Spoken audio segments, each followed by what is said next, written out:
Well, here we are. I turned down here at the next block. Thanks, mister. I'll get off there.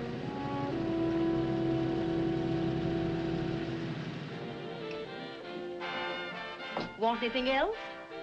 No. Hey, you. Me? Yeah, you. It's where you heading? East. Too bad. I thought if you was heading north, I might be able to help you out. I'm pushing the Salt Lake, and I don't like to ride it alone at night. I'm one of those guys that got to talk or I fall asleep. Oh. Sure, no. My partner, he's got Lou to keep him company, but I ain't got nobody at all. Where you coming from? West.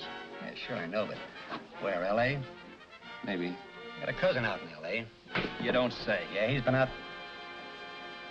So you're not much of a talker, are you? My mother taught me never to speak to strangers. Oh, a wise guy. So what? Okay, don't get sore.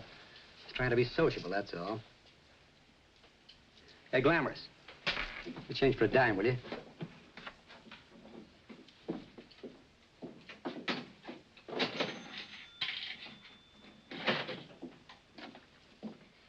Let's have something quieter this time, Joe. My head's splitting. Is that what's wrong with it? Done with your coffee? No. And don't rush me, will you?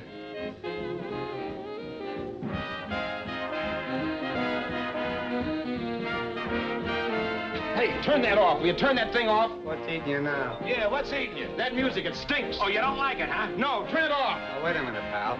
That was my nickel, see? This is a free country. And I play whatever I wanted. Okay. Sure, and if you don't like it, you don't have to listen to it. And you can leave here anytime you want it. Okay, I'm sorry I asked. First good piece played tonight and you don't like it. Some people just ain't got any good taste.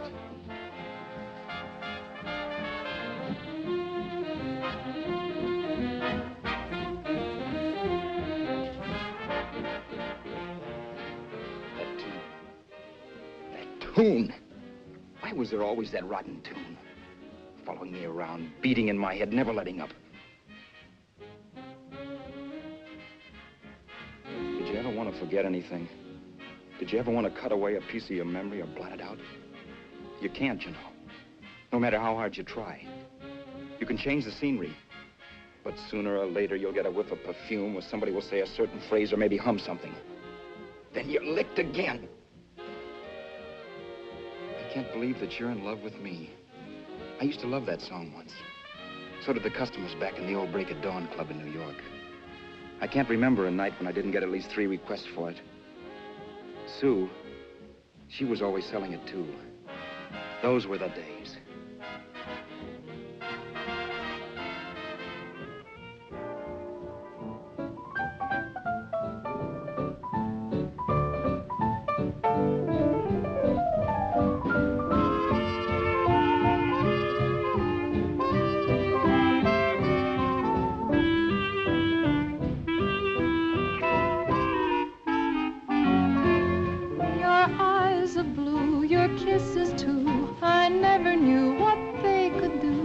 I can't believe that you're in love with me. You're telling everyone you know that I'm on your mind each place you go. They can't believe that you're in love with me. I have always placed you far above me. I just can't imagine that you love me. And after all is said and done, to think that I'm the lucky one, I can't believe that you're in love with me.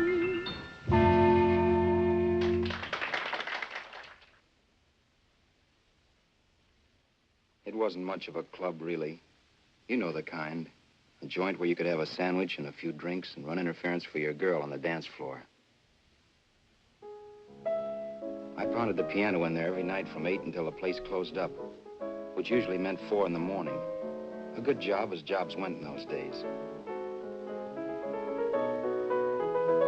Then, too, there was Sue, who made working there a little like working in heaven.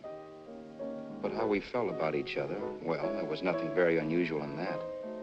I was an ordinary healthy guy, and she was an ordinary healthy girl. And when you add those two together, you get an ordinary healthy romance, which is the old story. Sure. But somehow, the most wonderful thing in the world.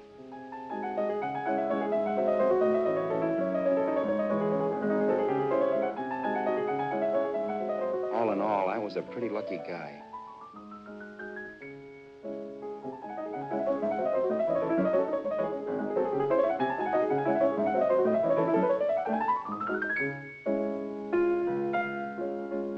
Mr. Paderewski, I presume. It's beautiful. You're going to make Carnegie Hall yet, Al? Yeah, as a janitor. I'll make my debut in the basement. I don't blame you for being bitter, darling, but you mustn't give up hope. Why, someday... Yeah, someday. If I don't get arthritis first. In the meantime, let's blow this trap.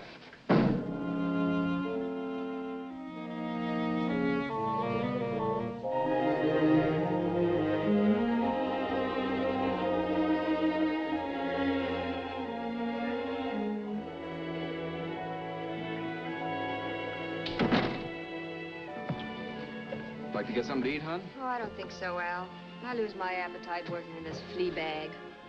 Let's go home. Okay. I can't stand much more of that dump. Did you see that drunk tonight trying to paw me? No, what drunk? Does it matter what drunk? Say, what's the matter with you tonight, darling? That's the third time you started to tell me something and then stopped. We shouldn't have any secrets from each other, Sue. Next week, we're going to make with the ring and the license. You and me will be a team. Yes, that's right. In the Bush League. I don't get you. We've been struck out. It's a funny way to talk, darling. Don't you want to marry me? Al, look, I love you. You know I do, and I want to marry you. But? But not now. Only after we've made good. Sunday, I'm going away. Oh, I know you'll think it's silly. That's why I hesitated to tell you. But I'm going to California. I want to try my luck in Hollywood. That's the most stupid thing I ever heard of. Don't you know millions of people go out there every year and wind up polishing cuspidors? I thought you had better sense. You sound as if you don't think I have any talent. That has nothing to do with it. I'll make out all right. Maybe. But what about me? Doesn't it mean anything to you that you're busting up all our plans? We may not see each other for years? It won't be that long. I thought you loved me. I do. You know I do. Well, here we are. Al. Al, why can't you see my side of it? I'm young. We both are, and we've got all the time in the world to settle down. Oh, really, darling, what I'm doing is the only sane thing to do. I hate the thought of being so far away from you, but we'll be together again someday. Maybe you'll decide to come out too later on. So long. Al, aren't you going to kiss me goodnight? Sure, why not? Good night.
Say, Roberts, you hit the jackpot this time.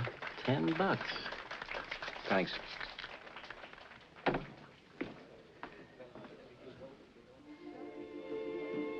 So when this drunk handed me a 10 spot after a request, I couldn't get very excited. What was it, I asked myself? A piece of paper crawling with germs. Couldn't buy anything I wanted. It couldn't... Then I thought of something.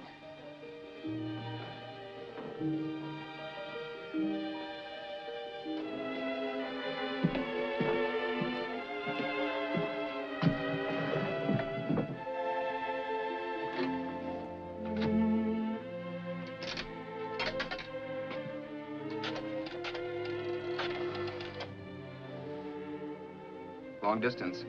I'd like to put a call through to Los Angeles. Miss Harvey. Sue Harvey, Harvey.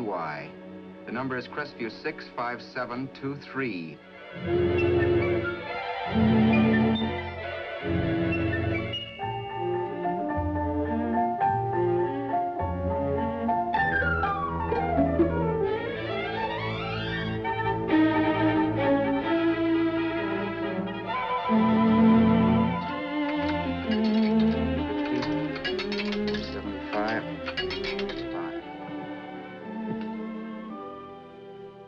Hello, Sue? This is Al. Oh, baby, it's great to hear from you, too. What's that? You do? Oh, me too, darling. I thought I'd go batty without you. I just had to... Huh? You're working as a hashlinger? Gee, honey, that's tough. Those guys out in Hollywood don't know the real thing when it's right in front of them. You just stick it out, Sue, baby. Keep going around to those casting offices. I'm sure you'll click. Look, I'll tell you what. You stay put out there, I'll come to you. No, don't try to stop me. Just expect me. Train? Who knows? Train, plane, bus, magic carpet. I'll be there if I have to crawl. If I have to travel by pogo stick. And then, let's get married right away, huh? That's the stuff. That's what I've been wanting to hear you say. Well, goodbye for now. I'll be seeing you soon. Yeah. Bye. The only way I could cross country was to thumb rides. For even after hawking everything, I only had enough money to eat. Money. You know what that is. It's the stuff you never have enough of. Little green things with George Washington's picture that men slave for, commit crimes for, die for. It's the stuff that has caused more trouble in the world than anything else we ever invented. Simply because there's too little of it. At least I had too little of it. So it was me for the thumb.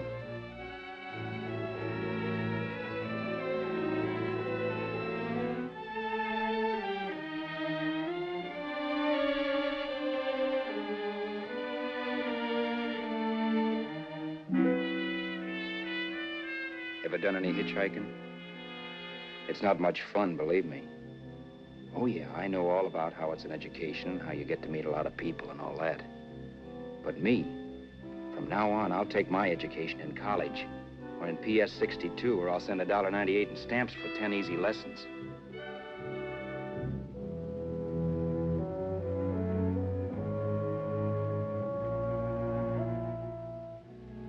Thumbing rides may save you bus fare, but it's dangerous. You never know what's in store for you when you hear the squeal of brakes. If only I had known what I was getting into that day in Arizona. Here, throw that in the back seat. Okay, let's go. Make sure that door's closed.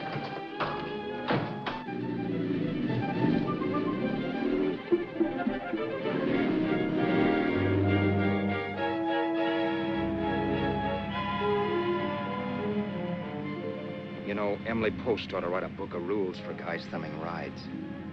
Because as it is now, you never know what's right and what's wrong. We rode along for a little while, neither one of us saying anything. I was glad of that. I never know what to say to strange people driving cars. Then, too, you can never tell if a guy wants to talk. A lot of rides have been cut short because of a big mouth. So I kept my mouth shut until he started opening up. Hand me that little box in the compartment, will you, pal? Hold the wheel, will you?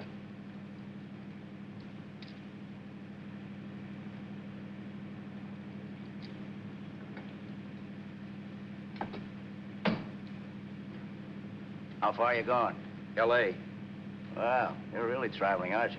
Yeah, but I don't expect to make it for a couple of years at the rate I've been promoting rides. Not much luck, huh? Sure, all bad. Not many people stop for a guy these days. Afraid of a stick-up, maybe. Well, you can't blame them. Where you coming from? New York? Well, New York. You're in luck this time. I'm going all the way. Right through to Los Angeles. You drive a car? Sure. Whenever you're tired, let me know. I'll holler. I guess at least an hour passed before I noticed those deep scratches in his right hand. They were wicked. 3 puffy red lines about 1/4 of an inch apart.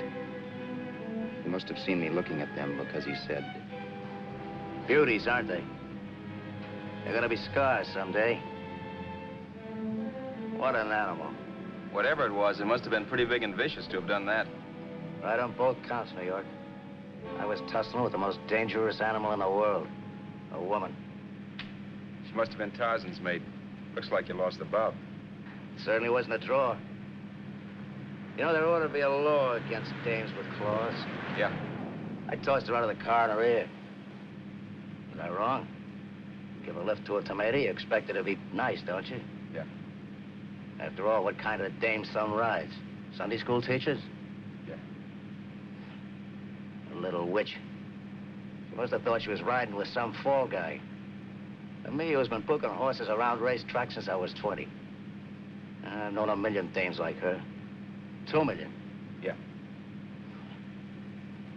Stopped the car, opened the door. Take it on the Arthur Duffy sister, I told her. That's the stuff. As I was done, huh? But if you want to see a real scar, brother, get a load of this. What? I got that one, too. Dooley? Yeah, we're just kidding, of course. My dad owned a couple of Franco-Prussian sabers. Kept them on the wall for decorations. Well, one day, another kid and I took them down when the old man wasn't around. Had a duel. He got me in the arm here. Pretty mean cut. Infection set in later. Yeah, I can see that. Now, give me that box again, will you? Yeah.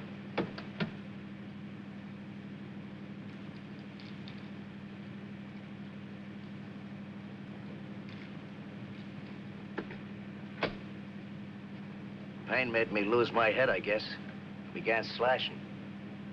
Before I knew it, I'd put the other kid's eye out. That was tough. Well, it was just an accident, of course. But you know how kids are. I got scared, decided I was going to run away from home. Old man almost caught me when I was packing my duds. The bloody rag I had wrapped around my wrist hadn't caught his attention. You've seen the bundle for sure. But I beat it when he was phoning for a doctor. That was 15, 16 years ago. I haven't been home since. Pull in there for a bite or something, huh? A bite or something. Brother, was I hungry. I hadn't had anything in my stomach for hours. Yet even with that gnawing in the pit of my belly, I didn't want to be in too big a rush to put on the feed bag. First, I had to make sure this guy knew the score. If I got him down on me, it was goodbye ticket to Hollywood. I'll wait out here for you, mister. If it's the money, don't worry about paying for it. This time it's on me. Well, that's white of you, Mr. Haskell, think nothing of it. You make your first million, maybe you can do the same for me. Come on, New York. I gotta make the West Coast by Wednesday. There's a horse running at Santa Anita named Paradicycle. Means dough to me if I'm on him. We'll make it all right. He did most of the talking during the half hour we were in the place. I ate. He rambled on about his old man, whom we hadn't heard from since he ran away as a kid. And how he happened to become a bookie. And then all about how he got rooked in Miami. One race, 38 grand. They cleaned out my book. How do you like that? That was tough luck. Yeah, and I'm supposed to be the smart guy. Well, you just wait. I'm going back to Florida next season with all kinds of jack. And you watch those stinkers run for cover. Want anything else? No, thanks. I've had plenty.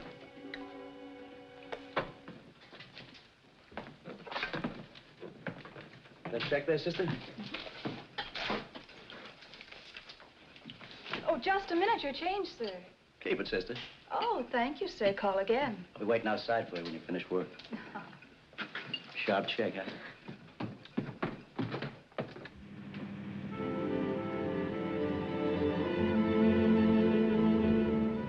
drove all that night while Haskell slept like a log. After a while, I began to get sleepy myself. I was happy, though. Soon I'd be with Sue again. The long trip was practically over, and there'd be no more hoofing it down the concrete. I began to think of the future, which couldn't have been brighter if I'd embroidered it with neon lights. It was nice to think of Sue shooting to the top. It's amazing what a full belly can do to your imagination. Your eyes of blue, your kisses too, I never knew what they could do. I can't believe that you're in love with me. You're telling everyone you know I'm on your mind each place you go. I can't believe that you're in love with me.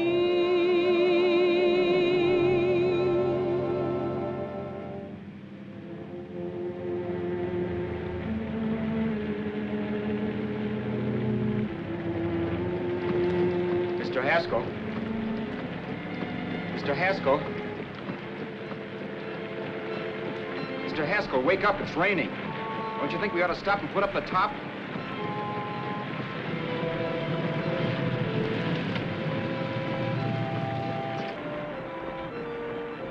Mr. Haskell, I'm going to put up the top.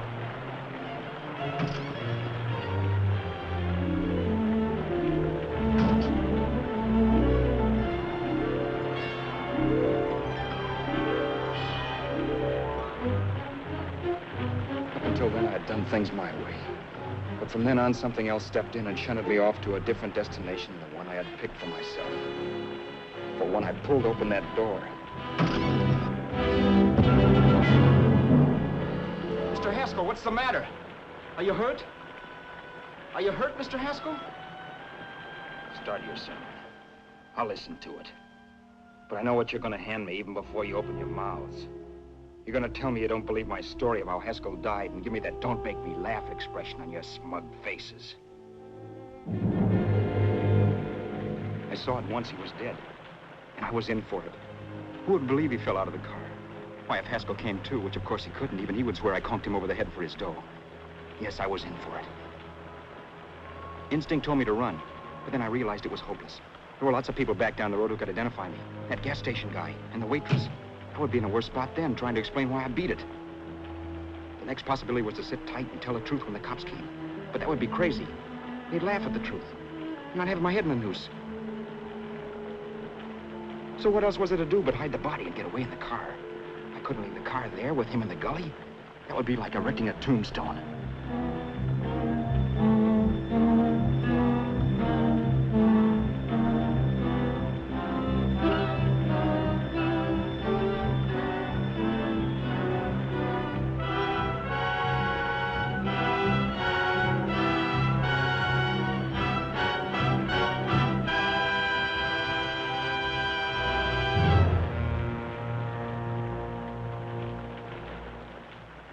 My idea was to cover him with brush, not to rob him. But then I remembered that even if I only drove the car for 100 miles or so, I would need money for gas. Besides, it was stupid of me to leave all that money on a dead man. Not only that, I'd have to take his driver's license in case I was stopped for something. I didn't like to think about it, but by that time I'd done just what the police would say I did, even if I didn't. My clothes. The owner of such an expensive car would never be wearing them. Some cop might pull me in on suspicion.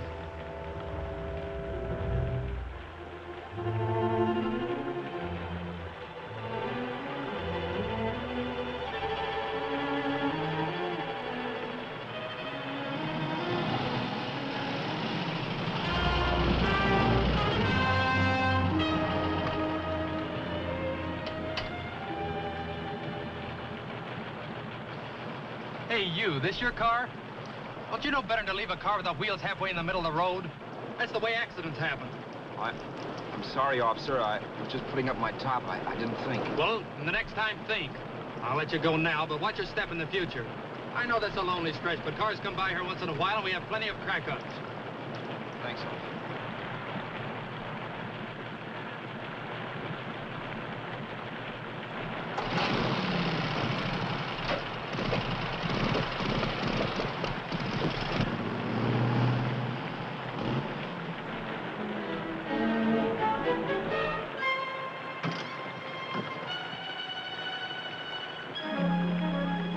nothing in the car to give me away as Roberts.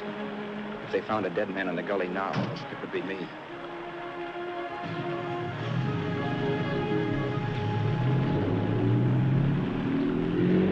As I drove off, it was still raining. The drops streaked down the windshield like tears. I kept imagining I was being followed and that I could hear sirens back in the distance. Just how long it took me to cover the 60-odd miles to the California state line, I don't know. I lost all track of time. But the rain had stopped and the sun was up when I pulled up to the inspection station.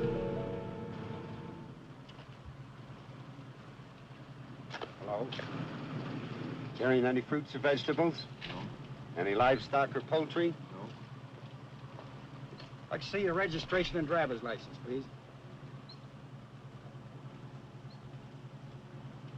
Anything in the baggage compartment? What's baggage? Charles Haskell, Jr., age 30, brown eyes, dark hair. Identifying marks, none. Are you Charles Haskell, Jr.? Yes. Well, remember, if you're employed and you stay over 30 days, you take out California plates.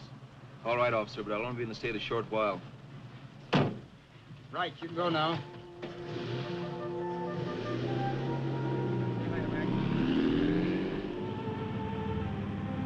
I couldn't drive any farther without some sleep. Cops or no cops, I knew I had to hit the hay and hit it hard. I was dead tired.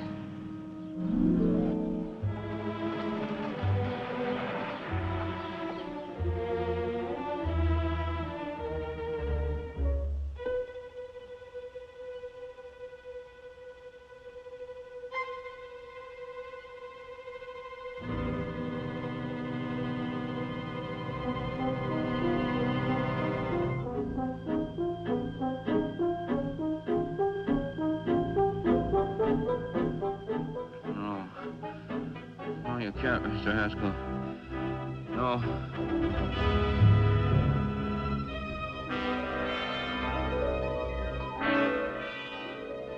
Mr. Haskell, you can't die. I think I did it. No, Mr. Haskell. No. No.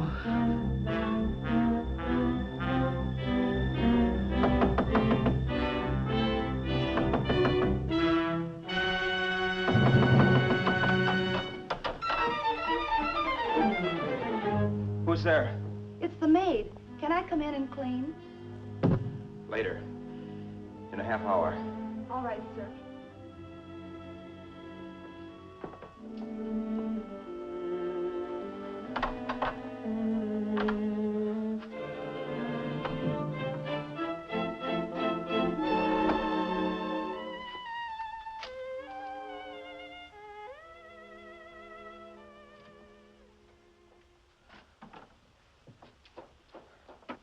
There was no time to lose. Every minute I had to be Charles Haskell was dangerous. And I'd have to be Charles Haskell until I got to some city where I could leave the car and be swallowed up.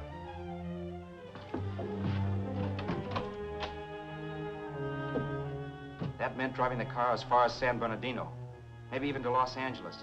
In a little town, I might be noticed, but in a city, I should be safe enough. Then, after I ditched the car, I could go on to Sue. But those 5 minutes at the state line made me realize it might be a good idea to find out a little bit about Mr. Haskell. Then, if anybody asked me questions, I could give the right answers. The first thing I found out was that I had $768. This was a lot of jack, but believe me, it was the kind of money I'd rather not have.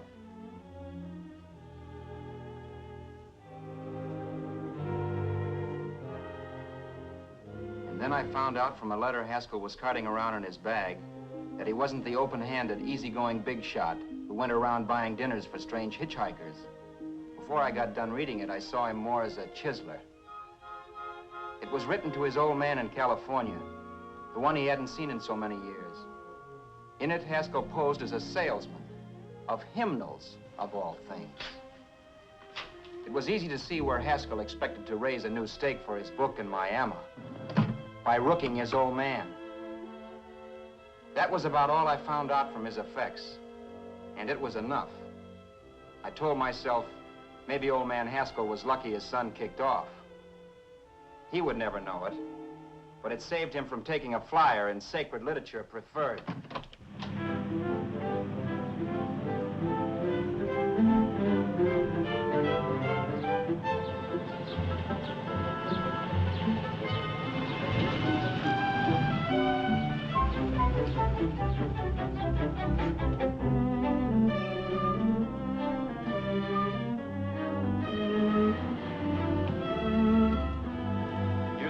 At Desert Center, I pulled up for water. There was a woman. Hey, you! Come on if you want to ride.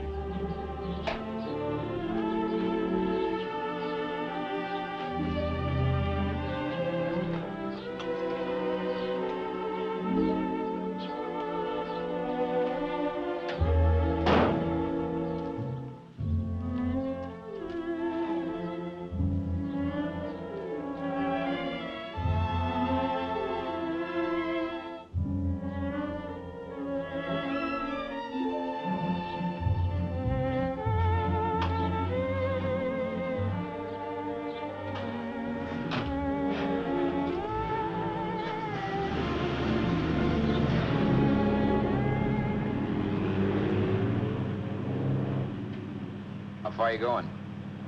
How far are you going? That took me by surprise, and I turned my head to look her over. She was facing straight ahead, so I couldn't see her eyes. But she was young, not more than 24. Man, she looked as if she'd just been thrown off the crummiest freight train in the world. Yet, in spite of this, I got the impression of beauty. Not the beauty of a movie actress, mind you, or the beauty you dream about when you're with your wife, but a natural beauty. A beauty that's almost homely because it's so real. Then suddenly she turned to face me. How far did you say you were going? Los Angeles? L.A.? L.A.'s good enough for me, mister. That's what I was afraid of. What'd you say? Oh, nothing, just thinking out loud. People get in trouble for doing that. What's your name? You can call me Vera if you like. You live in Los Angeles? No. Where are you coming from? Oh, back there. Needles? No. Oh, sure, Phoenix. You look just like a Phoenix girl. Are the girls in Phoenix that bad? The girl must have been pretty tired, because she fell asleep not 20 minutes after she stepped into the car. She lay sprawled out with her head resting against the far door, like Haskell. I didn't like that part of it much, but I didn't wake her up. It wasn't that this girl still worried me. I'd gotten over that funny feeling I had when she looked at me, which I put down as just my jangled nerves. With her eyes closed and the tenseness gone out of her, she seemed harmless enough. And instead of disliking her, I began to feel sorry for her. The poor kid probably had had a rough time of it. Who was she, anyway? And why was she going to Los Angeles? And where'd she come from in the first place? The only thing I knew about her was her name. Not that it made any difference. A few hours more and we'd be in Hollywood. I'd forget where I parked the car and look up Sue.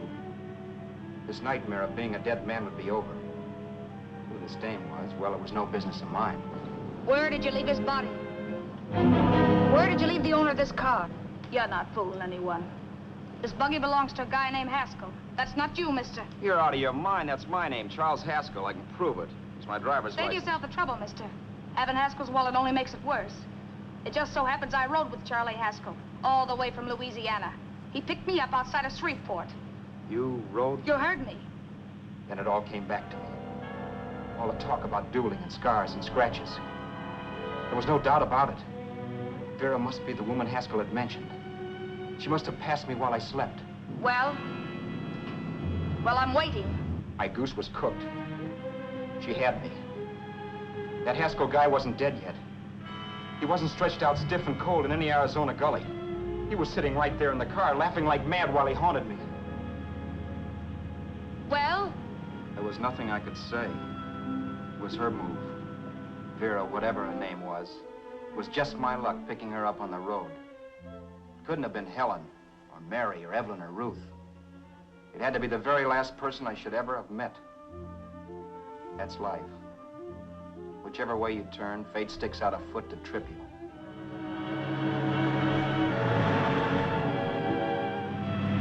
I told her everything, but she didn't believe my story.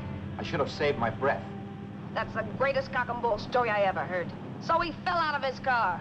Say, who do you think you're talking to, a hick? Listen, mister, I've been around, and I know a wrong guy when I see one. What'd you do, kiss him with a wrench? Now, wait a minute. What I told you was true. You see, that's why I had to do it. You think I killed him. Well, the cops would have thought so, too. Yeah, well, maybe they still think so. What makes you so sure I'll shut up about this? Girl, I'm innocent. Give me a break, will you? It won't do me any good having you pinched. The cops are no friends of mine. Now, if there was a reward, but there isn't. Thanks. Don't thank me yet. I'm not through with you by a long shot. Let's see that roll.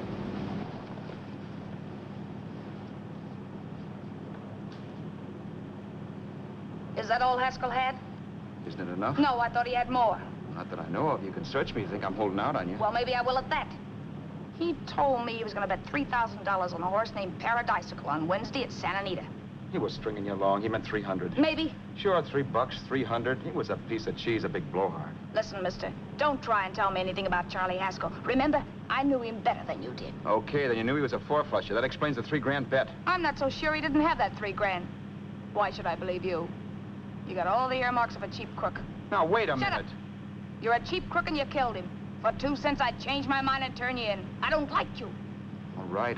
Don't get sore. I'm not getting sore. But just remember who's boss around here. If you shut up and don't give me any arguments, you'll have nothing to worry about. But if you act wise, well, mister, you'll pop into jail so fast it'll give you the bends. I'm not arguing. Well, see that you don't. You know, as crooked as you look, I'd hate to see a fella as young as you wind up sniffing that perfume that Arizona hands out free to murderers. I'm not a murderer. Of course you're not. Haskell knocked his own head off. He fell, that's how it happened, just like I told you. Sure, and then he made you a present of his belongings. I explained why I had to do skip that. it. Doesn't make a difference one way or another. I'm not a mourner. I liked Haskell even less than I like you.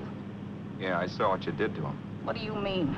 Well, scratches on his wrist. Sure, I scratched him. I'll say you did. So your idea was to drive the car a little way, maybe into San Bernardino, and then leave it. You weren't gonna sell it?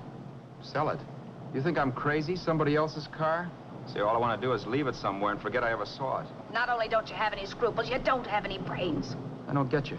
Maybe it's a good thing you met me. You'd have got yourself caught, sure. Why, you dope. Don't you know a deserted automobile always rates an investigation?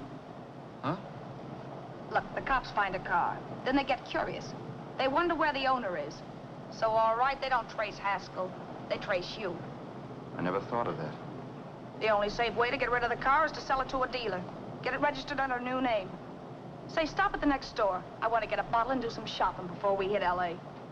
Okay. As soon as we find a place, I'll drop you off and pick you up later. Nothing doing. You're coming in, too. From now on, you and I are like the Siamese twins. Have it your way, but I don't get the point. The point is, I don't want you to get lost. I'm not going to beat it if that's what you're afraid of. I'll say you're not. Well, I'm going to see that you sell this car so you don't get caught. Thanks. Of course, your interest wouldn't be financial, would it? You would want a small percentage of the profits. Well, now that you insist, how can I refuse? 100% will do. Fine. I'm relieved. I thought for a moment you were going to take it all. I don't want to be a hog. A few hours later, we were in Hollywood. I was recognizing places Sue had written about. It struck me that far from being at the end of the trip, there was a greater distance between Sue and me than when I started out. Vera wasn't kidding with that Siamese twins crack.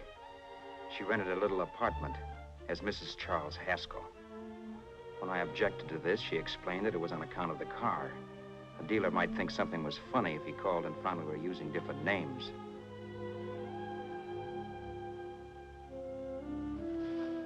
Home, sweet home. Yeah. Not bad, either.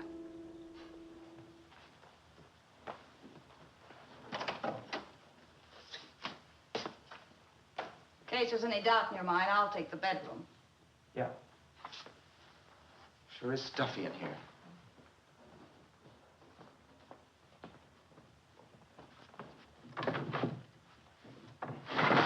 Keep the window shut.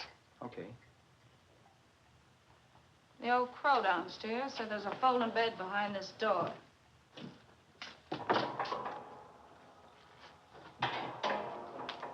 You know how to work it? I invented it. Some joint. One can't have everything.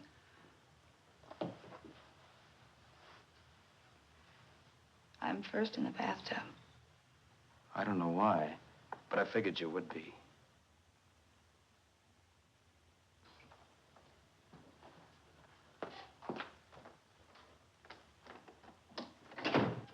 Boy, oh boy. It sure feels good to be clean again. I must be 10 pounds lighter. You must be. Well, hitching rides isn't exactly the way you keep your schoolgirl complexion. I wish that guy with the sax would give up. Gets on my nerves. Forget it. Have a drink. Aren't you afraid I might take you up on it? If I didn't want to give you a drink, I wouldn't have offered it. Why be a sorehead, Roberts? You got yourself into this thing. You should be grateful I'm not turning you in. Why, if I wasn't regular, you'd be in the pen this minute, being photographed, fingerprinted, and being pushed around by the cops. So cheer up. Get rid of that long puss. Or is your conscience bothering you?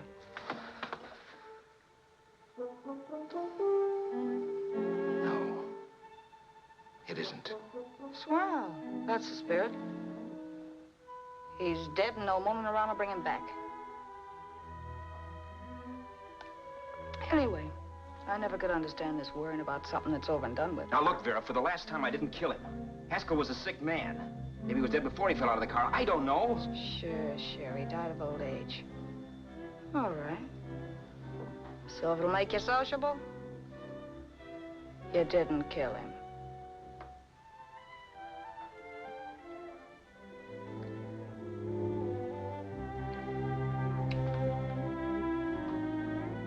Thanks.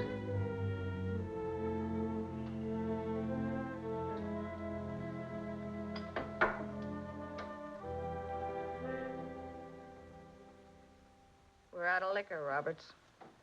Yeah. Too bad. I felt like getting tight tonight. Well, I think you succeeded. Am I tight? As a prima donna's corset. That's good. I wanted to get tight. Why? What have you got to get tight about? Oh, I don't know. Few things. Huh.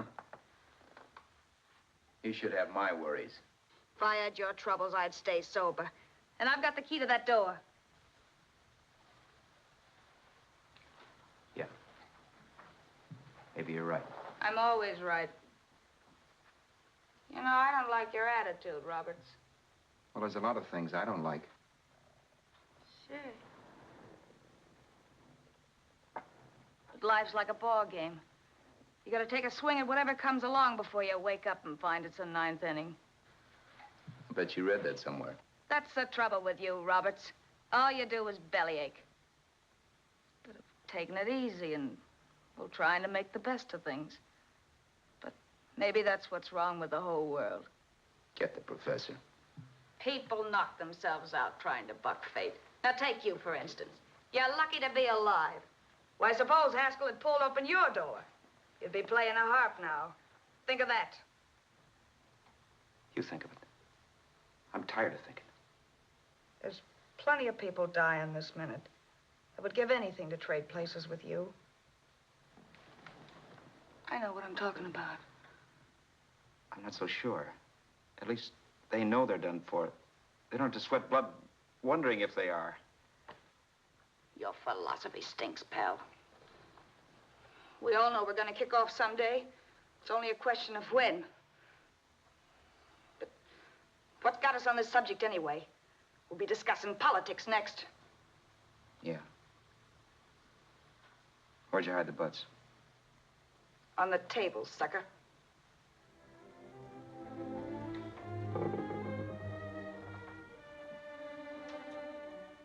We bored each other with conversation for a couple of hours longer. Every 5 minutes, one of us was wishing we had another bottle or a radio or something to read. Then finally, we ran out of chatter. I know it's only 11 o'clock, but I want to get up early and make the rounds of the used car lots. No hurry about that. We got all the time in the world. Maybe you have, but if you think I want to stay cooped up in this place any longer than I have to, you're batty. It's not a bad place. Pay plenty for diggings like this in New York. I wouldn't like it if it was the Ritz.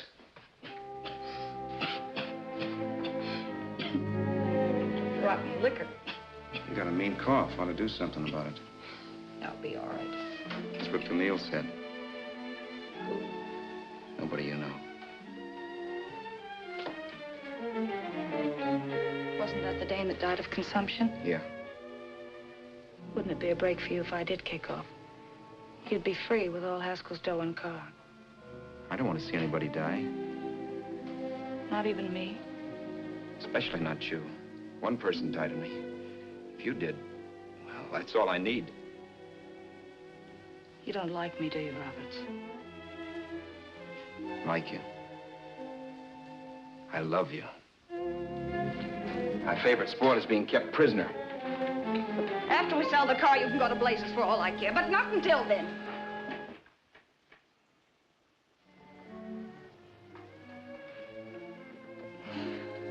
I'm going to bed.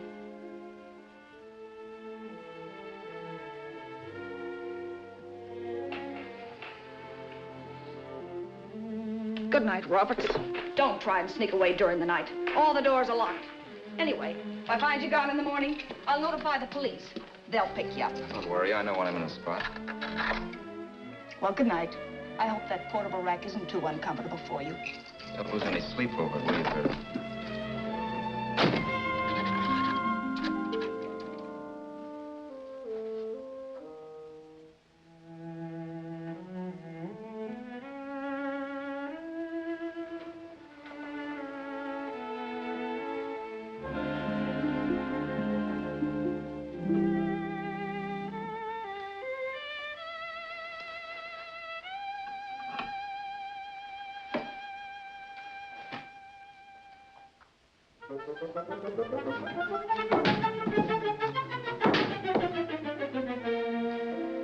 Crestview. 6, 5, 7, 2, 3. Hello? Hello? Hello? Hello?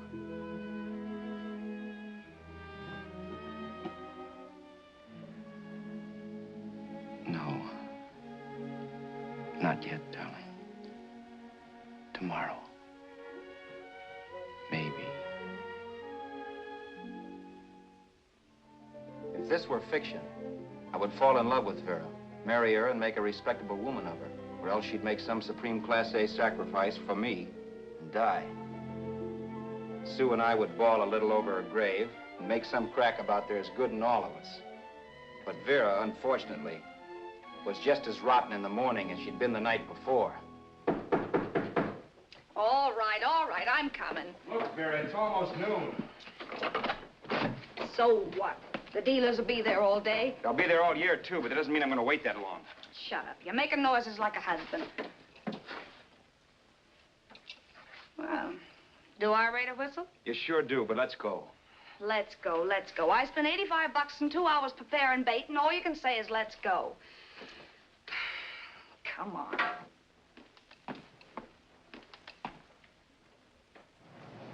We passed a few used car lots last night down this way. What do you think we can get for this heap? I don't know. Plenty. You just let me handle everything. Think we can get $2,000? I don't know, but don't worry. I'll squeeze as much out of this guy as I can. If I let it go cheap without a fight, he might think we've stolen the car. And listen, don't make any slips and call me Roberts. That'll cook us. I don't need you to tell me that. You better just sit by and keep your mouth closed. Remember, we're both in the soup if anything happens. Forget it and drive. You're my wife, Vera Haskell. Look, after the deal's closed, let's go back to that place on Hollywood Boulevard where I saw the fur jacket. I want to buy it. After the deal's closed, I'm saying goodbye to you. That's right, I forgot. I guess I'm getting kind of used to you. Well, that's a habit you can start breaking. Let's try this place in the middle of the block.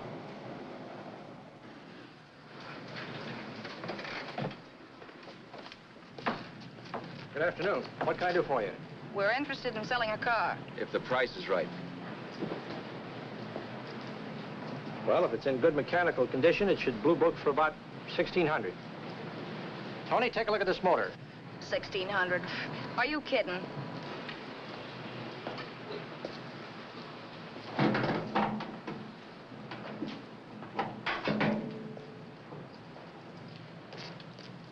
Well, maybe $1,850.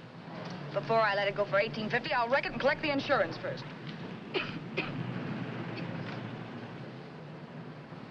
Lately, this motor's seen a lot of driving.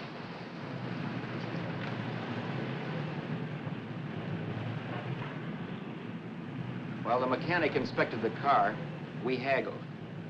At last, when we were all worn out, we hit a compromise. His price. Okay, it's a deal. All right, come in. We'll sign the papers. I have the ownership papers right here with me. Look, Vera, in the meantime, will you clean out the dash compartment? There may be some stuff in it. All right, darling. 1,850 bucks. That dirty crook.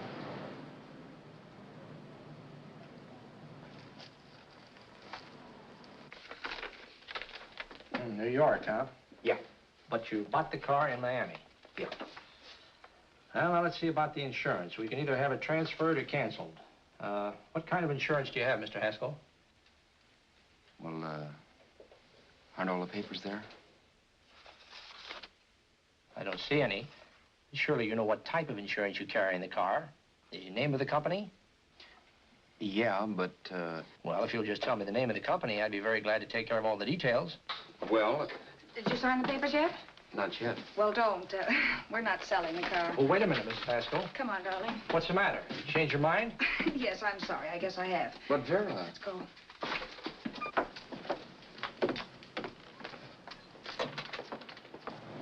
You got me out of a tight spot, Vera. But I still don't understand all this. You will in a minute. I almost threw away a gold mine. 1850 isn't to be sneezed at. The car doesn't book for as much as I thought. We're not selling the car. You want to keep it. Now, wait a minute, Vera. You said yourself I wouldn't be safe until the car was in someone else's name. I'd like to be free of this mess when I go. That's just it, Roberts. You're not going. There's a drive-in at the next corner. Pull in there and we'll get a bite to eat. And I'll explain. What is this, another one of your brilliant ideas?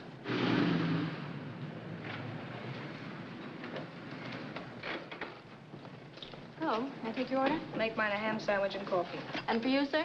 Oh, I don't care. The same. Thank you.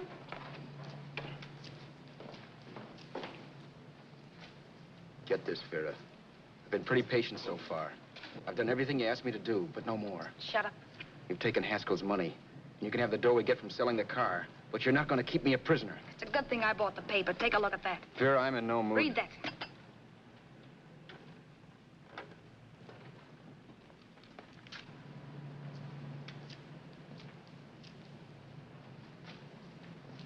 No. Yes. No, I won't do it. Yes, you will. You think I'm crazy? It's impossible, I tell you. Excuse me.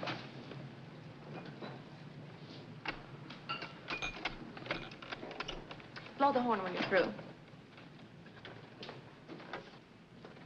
No one could possibly get away with an act like that. It'd be wise to me in a minute. Don't be yellow. You look enough like him. The same coloring and the same build. See how his clothes fit you? No kidding, you almost had me fooled for a while. Oh, grow up, Vera. Don't you think a father knows his own son? And there must be other relatives. The father won't have to know you. We'll wait till he gives up the ghost. He's an old geezer and he won't pull through. And as far as other relatives are concerned, they haven't seen you in 15 or 20 years. Eat. I'm not hungry. And I won't do it. It's not as tough as it sounds. Remember, you've got all kinds of identification. His car, letters, license. I could never get away with it. It's the stupidest thing I've ever heard. The old boy has scads of dough. Look in the paper there. Personal fortune assessed at over $15 million. He'll leave plenty, I tell you. Maybe he cut off his son. How do we know? It's out, Vera. I won't have anything to do with it. I think you will. Look, Vera, I'll do anything within reason. But not that. So forget it. Find yourself another stooge. You sap. You'll be fixed for the rest of your life as Charlie Haskell. You can take your inheritance and go away. No more worrying about the rent, no sweating, scheming, wondering where your next meal's coming from. Think about that, Roberts. Vera, please, you're talking too loud. On this, I'm splitting 50-50 with you. Sure, why not? We're both alike, both born in the same gutter. Now, take it easy, Vera. There's people around here. You don't know what you're talking about. We'll wait till we read that old man Haskell's dead. Then you show up. Like you read in New York that he was sick. No. Suppose he doesn't die. He will. I know he will. Something tells me. But as much as I insisted I would have no part of her scheme, Vera was taking it for granted I would. Neither of us had our mind on the cards as we played that night. I knew we were just trying to kill time between newspaper editions. This was a death watch for Vera. Maybe it was for me, too. Don't you realize if I'm caught, they'll want to know where I got the car and stuff, and they'll have me on a murder charge. If you're smart, you won't get caught. I knock for 7. And if I'm caught, don't you realize you'll be out, too? 18 points, that gives me 30. How will I be out? You'll be out $1,850 we would have gotten on the car. Really, Vera, you'd be an awful chump if you threw away all that dough on a dizzy long shot. Let me sell the bus tomorrow. With the money it'll bring and what you've already got, a clever kid like you can run it up in no time. Then we'd both be in the clear. I'll be in the clear anyway. Maybe. Maybe. But if I got caught, I'd get good and sort you, you know. You mean you'd squeal? Well, no, not squeal exactly. Never mind what you meant. Even if you did tell the cops I was in on it with you, what could they do to me? They might give me the same medicine they gave you. Yeah. A rope. But I'm on my way anyhow. All they'll be doing will be rushing it. All right. But think of the $1,850 you'd lose. You'd kick yourself along the block if you ever let it get away from you. I'll take the chance. Want another drink? You're being a goon. That's the way people wind up behind the 8 ball. Once they get a few dollars, they become greedy and want more. My. Caesar. Who? You know that Roman general? He got his for being greedy. He wasn't satisfied, so the final wind-up was he took the count. A couple of days ago, you didn't have a dime. Why, you were so broke you couldn't pay cash for a postage stamp. Now you've got almost $700 with $1,850 in the offing. Take my advice. Don't try for more. I'm tired of this game. Let's have some blackjack. Play solitaire. Okay, I will if that's the way you feel about it. That's the way I feel about it. Getting sore and throwing things won't help much, Roberts. I'm really doing you a favor. I help you out of a jam by keeping my mouth shut. I show you how to make some soft money. And what thanks do I get? Thanks. Sure. Or would you rather call the cops and told him you killed a man and stole his money? I didn't kill anybody. Yes, you did. No, I didn't. You know I didn't.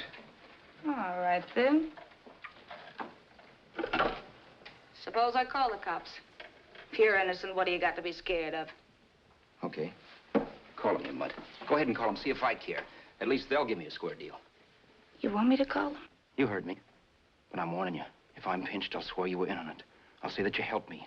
If I fry, I'll get even with you. You wouldn't dare. You're ticking. Yeah? Then try it and see. Call him. Yeah. Okay, I will.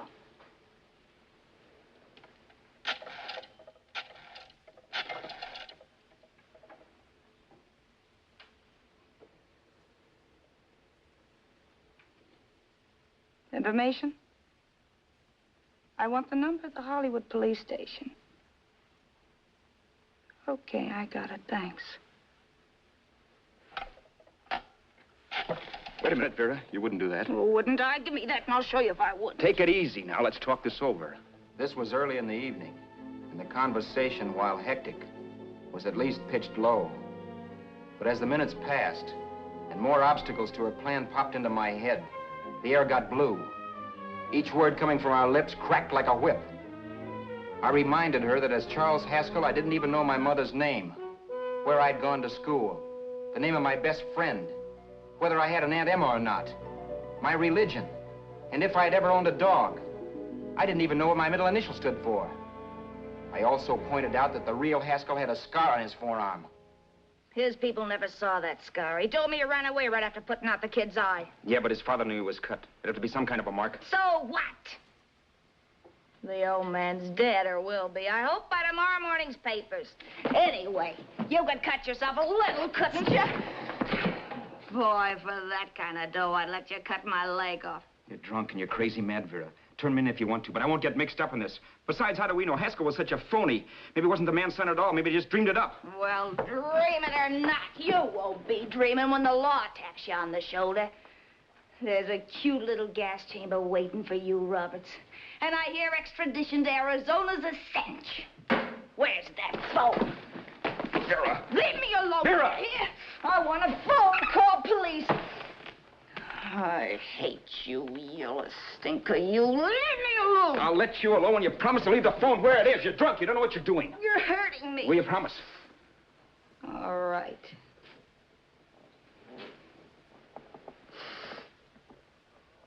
You hurt me. I'm sorry, but... And it's hot in here. Open up a window. It's not hot. Don't tell me. Now, do you do it or do I do it? You're no gentleman, see? Yeah. All right. I'll open up the window. Vera!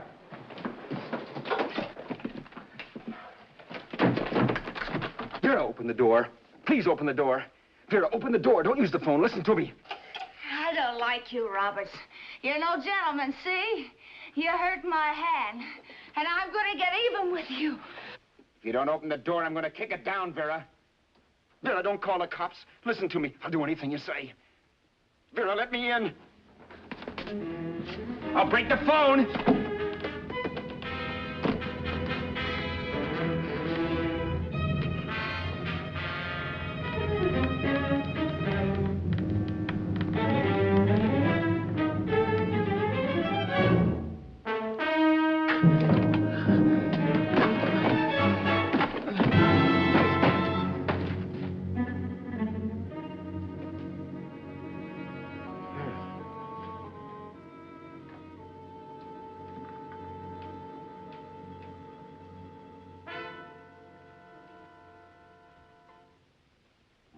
The world is full of skeptics. I know. I'm one myself. In the Haskell business, how many of you would believe he fell out of the car? And now, after killing Vera without really meaning to do it, how many of you would believe it wasn't premeditated? In a jury room, every last man of you would go down shouting that she had me over a barrel and my only out was force. The room was still. So quiet that for a while I wondered if I had suddenly gone deaf. It was pure fear, of course. And I was hysterical. But without making a sound. Vera was dead. And I was her murderer. Murderer. What an awful word that is. But I'd become one. I'd better not get caught. What evidence there was around the place had to be destroyed. And from the looks of things, there was plenty. Looking around the room at things we'd bought was like looking into the faces of 100 people who'd seen us together and who remembered me. This was the kind of testimony I couldn't rub out. No. I could burn clothes and hide bottles for the next 5 years. There'd always be witnesses. The landlady, for one. She could identify me. The car dealer, the waitress in the drive-in, the girl in the dress shop, and that guy in the liquor store. They could all identify me. I was cooked. Done for. I had to get out of there. While once I'd remained beside a dead body, planning carefully how to avoid being accused of killing him, this time I couldn't. This time I was guilty. Knew it. Felt it. I was like a guy suffering from shock. Things were whirling around in my head. I couldn't make myself think right. All I could think of was the guy with the saxophone and what he was playing. It wasn't a love song anymore. It was a dirge.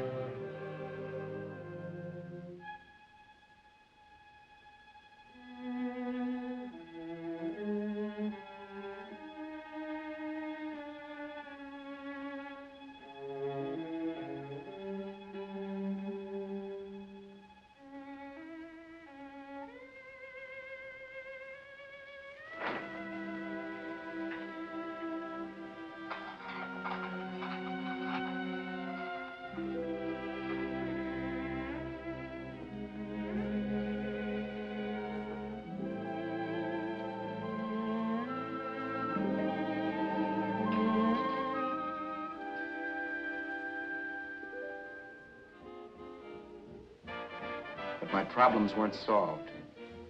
I had to stay away from New York for all time because Al Roberts was listed as dead and had to stay dead. And I could never go back to Hollywood. Someone might recognize me as Haskell. Then, too, there was Sue. I could never go to her with a thing like this hanging over my head. All I could do was pray she'd be happy.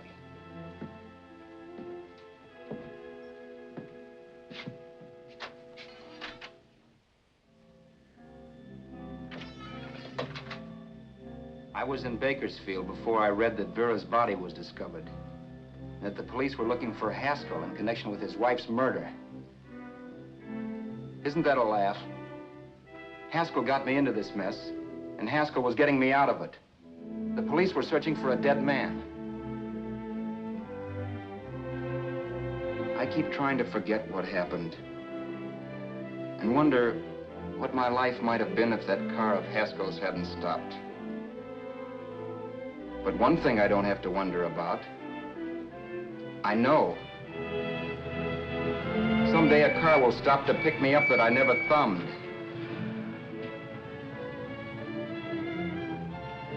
Yes. Fate, or some mysterious force, can put the finger on you or me for no good reason at all.